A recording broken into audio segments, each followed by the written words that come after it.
John Coleman, we've done lots of post-match interviews over the years. This is one of the strangest ones to find a question. You've just won 7-0 in your opening home game of the season in front of no supporters. A very strange night, a very strange atmosphere. But on a purely football sense, you've won the game handsomely, and that must be very pleasing.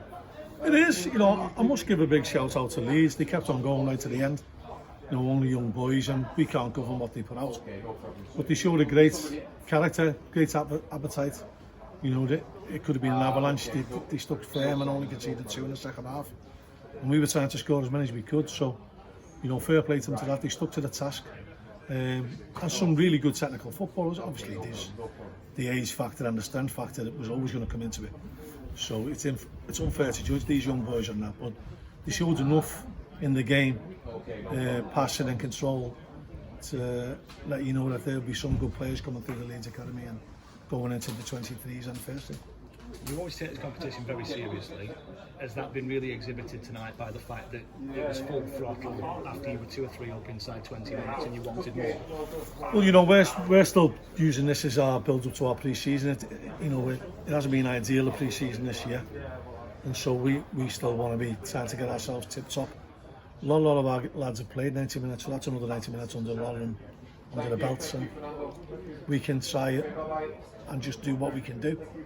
Our prime focus now is Saturday, and it always has been. But we are taking this competition seriously, as we have done every time we've played it.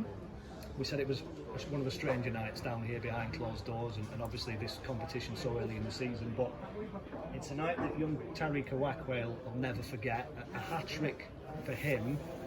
Just talk us through how impressed you were by him tonight, considering he arrived yesterday. Yeah, forget his goals. He was willing to cross the ball early a lot of the time, and I know myself as a striker, it's a striker's dream. When the ball's coming in, and the quality that he was putting in as well. That's all you can ask for. You just make sure you get in there. Took his goals really well, and I think he has 1 or 2 assists as well. So, but there was other good performances out there, and the 2 forwards clicked tonight. Some great interchanging. They worked the socks off. Dion only got 45, Ryan 55, 60, but they put a shift in, and that's all you can ask for them. It's still a build-up to pre-season, but it's a game that we wanted to win. Regardless of the opposition and the circumstances, how important is it to have your forward players scoring? 2 for Cassidy tonight, 1 for Charles, and of course they are kind of the only senior options at the moment, but that'll do them the world of good, won't it? I hope so. I just know myself, I'd have been like a madman if I'd have been playing in this game. And as I said, no disrespect to the Leeds boys, because you can see enough in them that they were only beaten by pure strength. Really, it wasn't by skill, really. Although we did put some good moves together, but they have to take a lot of credit for how well they dug in towards the end.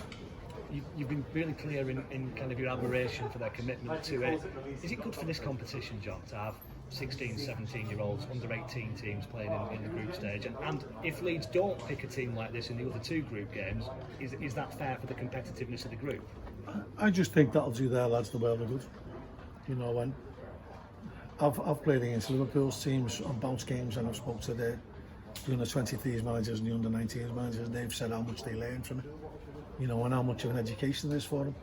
So they'll be disappointed losing so heavily, but it is an education, it's part of their education, and I'm telling you now, they'll learn more tonight than they will, in a Premier League under 23 game, where it's very tippy-tappy and it's not dynamic as it was tonight. So, it is part of their learning curve, and I'm sure they'll come on for it. Let's just get an update on a couple of other things. I saw Coley Bishop before the game. What's his fitness situation like? Obviously not available to you tonight, clearly. We're hoping he's going to train by the end of the week, so we'll have a better idea next week.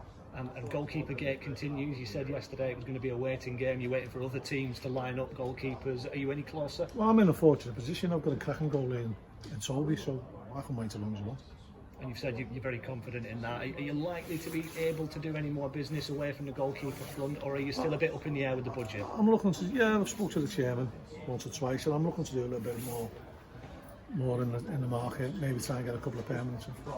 Because we talked about experience, didn't we? And you've got 3 or 4 very experienced players, but the rest of the team, not compared to Leeds obviously, but the rest of the team is pretty inexperienced. Is that something you're very much looking at? Well, yeah, you know, but sometimes the exuberance of youth is due to be old, and you know, I think Mo covered every blade of grass and did it again tonight, and that's got to bode well for the future. So we've got good players in there, and we've just got to, you know, try and build on what we've got.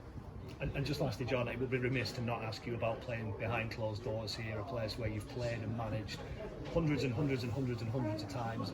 A very, very strange night. How important is it that as long as it's safe, we can start getting people back in this stadium? It's very important, you know. Football without fans isn't football, in my opinion, anyway. And so the sooner we get them back, the better.